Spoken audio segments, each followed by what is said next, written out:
नमस्कार दोस्तों, स्वागत है आप सभी का इन खबर यूपी पर। लंबे समय से योगी सरकार में मंत्री बनने का इंतजार कर रहे हैं ओम प्रकाश राजभर, लेकिन वही ओम प्रकाश राजभर अब दबाव वाली राजनीति करना शुरू कर दिए हैं। जी हां, अपने ही साथी दल यानी कि बीजेपी के प्रत्याशी के ऊपर जो है वो टीका टिप्पणी करते हुए नजर आए। दरअसल बीजेपी की तरफ से पहली सूची जारी की गई जिसमें 195 उम्मीदवारों के नाम थे और उत्तर प्रदेश से 51 प्रत्याशियों के नाम घोषित किए गए। उसी में से सलेमपुर लोकसभा से प्रत्याशी हैं रविंद्र कुशवाहा, जो वर्तमान में सांसद भी हैं, 2 बार से सांसद रहे हैं और तीसरी बार उनको बीजेपी ने फिर चुनावी मैदान में उतारा है। बिना इनका नाम लिए ही ओम प्रकाश राजभर ने इनको लपेट दिया। दरअसल ओम प्रकाश राजभर बलिया के सिकंदरपुर में गए थे, जहां पे जनता को संबोधित करते समय उन्होंने एक कारोबारी और समाज सेवी का नाम लेते हुए रविंद्र कुशवाहा को रगड़ दिया।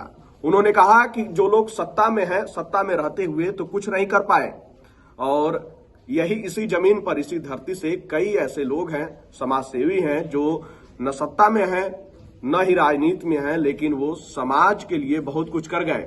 न जाने कितने लोगों का, कितने गरीबों का इलाज कराया है उन्होंने मुफ्त में।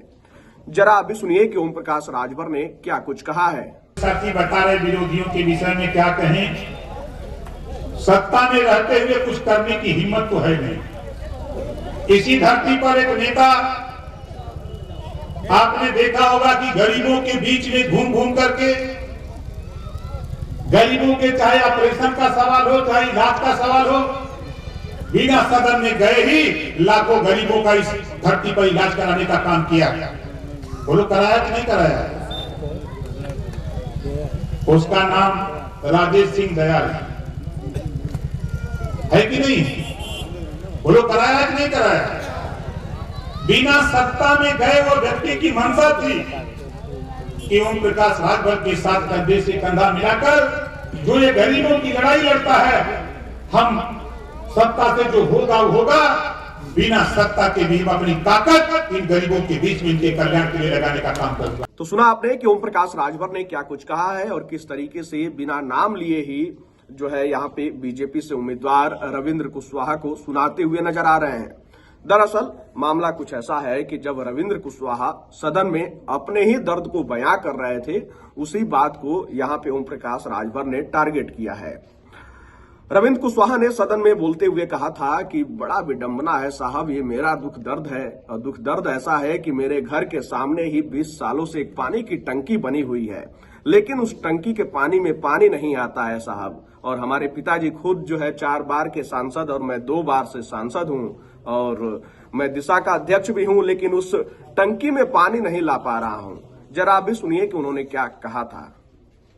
हर घर तक नल के द्वारा जल पहुंचाने के लिए पाइपलाइन डाली जा रही है, तमाम काम पूरे हो जा रहे हैं, पानी की टंकियां बन जा रही हैं, लेकिन बनने के बाद इन टंकियों को चलाने का जिम्मा नगर पंचायत और ग्राम पंचायत को हैंडओवर कर दिया जाता है। क्योंकि नगर पंचायत और ग्राम पंचायत के पास इन पानी टंकियों के संचालन के लिए कोई अपना टेक्निकल स्टाफ नहीं है, जिसके कारण ये पानी की टंकियां बन करके जिस उद्देश्य के लिए कि लोगों तक पानी पहुंचे, वो योजना सफल नहीं हो पा रही है।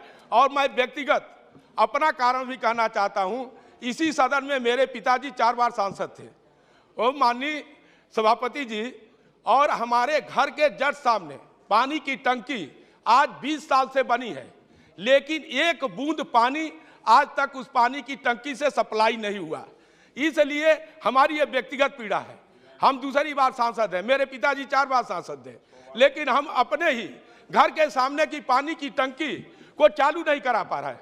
हम जिले के दिशा कमेटी के अध्यक्ष भी हैं, बहुत बार कहने के बाद भी ये काम नहीं हो रहा है।